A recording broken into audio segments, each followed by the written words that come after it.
Sabe, encontrar uma alteração na mama, nossa, isso pode gerar uma ansiedade enorme, não é mesmo? Mas a ideia aqui hoje é justamente transformar essa preocupação em conhecimento. A gente vai desmistificar a saúde da mama de um jeito bem claro e direto. Olha só o nosso roteiro de hoje. Primeiro, a gente vai falar daquela preocupação que é super comum. Depois, vamos decifrar as alterações na mama, entender a diferença entre sinais benignos e malignos. E como é que funciona o diagnóstico, sabe? Aí, a gente coloca os riscos em perspectiva e fecha entendendo por que saber sobre isso é a nossa melhor ferramenta. Então, vamos começar falando de um sentimento que, olha, é muito comum. Os especialistas até têm um nome para isso: cancerofobia. Sabe o que é? É aquele medo que bate na hora, aquele pavor de ser câncer assim que se nota qualquer coisinha diferente na mama. Pois é, essa é a pergunta de US$ 1 milhão, né? Embora seja super alarmante encontrar uma alteração, a boa notícia, e essa é uma ótima notícia, é que na esmagadora maioria das vezes não é aquilo que a gente logo pensa. Vamos entender o que essas mudanças realmente podem significar? Basicamente, quase todas as preocupações com a mama se encaixam em uma dessas três coisas aí. A primeira, a dor, que tem o nome técnico de mastalgia, é disparado a queixa mais comum. Pensa só, de 60% a 70% das idas ao consultório por causa da mama são por dor. Depois vem as secreções e, claro, a presença de um nódulo, o famoso caroço.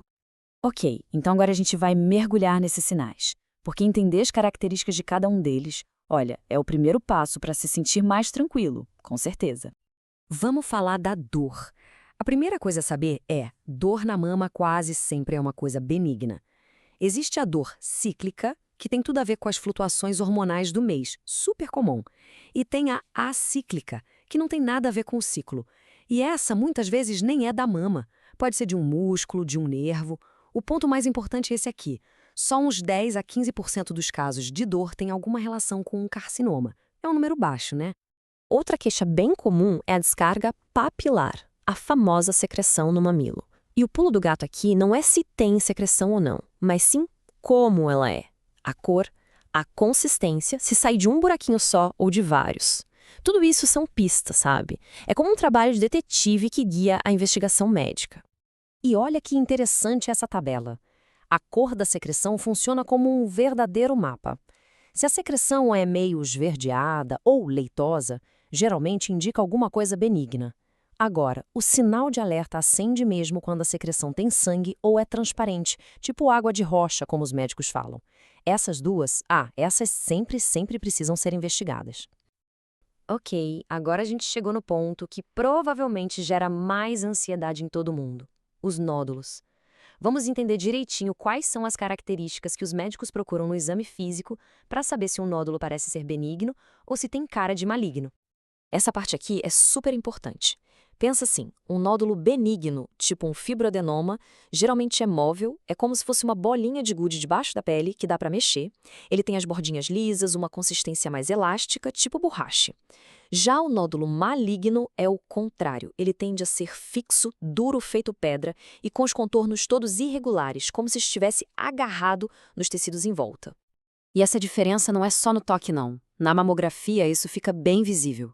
Muitas vezes, os tumores malignos aparecem com umas bordas todas cheias de pontas irregulares que se espalham. Os radiologistas chamam isso de sinal do raio de sol. É uma imagem bem característica. E olha só essa analogia que um especialista usou para descrever a sensação de um nódulo maligno durante uma biópsia. Ele disse que a consistência é tão dura que parece que se está cortando uma torrada com uma faca. Nossa, é uma imagem forte, né? Mas ajuda muito a gente a entender essa diferença de consistência. Mas, para dar uma tranquilizada, nem tudo que brilha na mamografia é motivo de pânico. Muito pelo contrário. As calcificações benignas são super comuns e têm umas aparências bem simpáticas, tipo pipoca ou casca de ovo. Quando o radiologista vê uma imagem assim, já fica tranquilo, sabe que é benigno e nem precisa investigar mais. Beleza, mas e aí? E se encontrarem alguma alteração? O que acontece depois? É isso que a gente vai ver agora. Vamos entender como funciona essa jornada do diagnóstico passo a passo. O diagnóstico é baseado no que os médicos chamam de tripé. São 3 pilares. O primeiro é a avaliação clínica, a conversa com o médico e o exame físico. O segundo pilar são os exames de imagem, Aí entra a mamografia, que é o padrão ouro, e o ultrassom. E por fim, se ainda existir uma suspeita, vem o terceiro pilar, a biópsia. É ela que bate o martelo e dá a confirmação definitiva. Quem já viu um laudo de mamografia deve ter se deparado com esse nome, BIRADS. Parece um código secreto, né? Mas, na verdade, é só um guia para dizer o que fazer. Se for BIRADS 1 ou 2, pode respirar com alívio, tá tudo bem. O 3 é um provavelmente benigno, que só pede um acompanhamento mais de perto. Agora, quando aparece o 4 ou 5, aí a suspeita aumenta e a biópsia entra em cena para tirar a dúvida. Muito bem, já entendemos os sinais, a jornada do diagnóstico. Agora vamos falar um pouco sobre risco, realidade e prevenção. Vamos separar o que é mito do que é fato. Olha esse número. Ele costuma surpreender muita gente. Apenas de 5 a 10% dos casos de câncer de mama são de fato hereditários, aqueles ligados a genes famosos como BRCA1 e 2. Isso quer dizer que a imensa maioria, mais de 90%, não tem essa ligação familiar direta e forte. Então, se não é só genética, o que mais aumenta o risco? Bom, a idade é o principal fator. E depois tudo que tem a ver com uma maior exposição ao hormônio estrogênio ao longo da vida. Tipo, menstruar muito cedo, entrar na menopausa mais tarde ou não ter filhos. A obesidade também entra na lista, porque o tecido de gordura também produz estrogênio. E é aqui que entra o nosso poder de ação. Porque, veja bem, não dá para mudar a idade nem a genética, certo?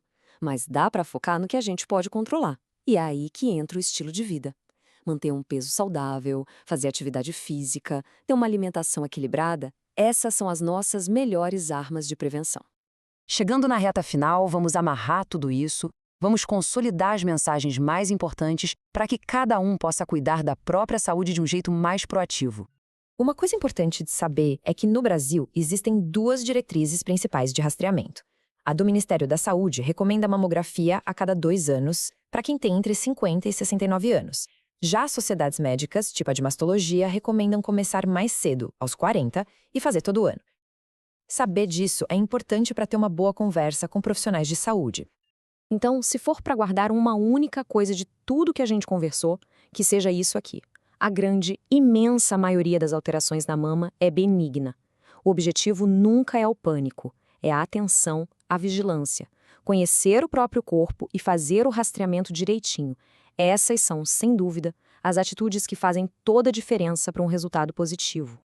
E para fechar, fica essa reflexão. A questão não é ter todas as respostas de uma vez, é sobre dar o próximo passo. E esse passo pode ser qualquer coisa. Marcar uma consulta que está sendo adiada, decidir começar um hábito mais saudável ou até mesmo compartilhar essas informações. Porque no fim das contas, a saúde é isso, né? Uma jornada de cuidado contínuo.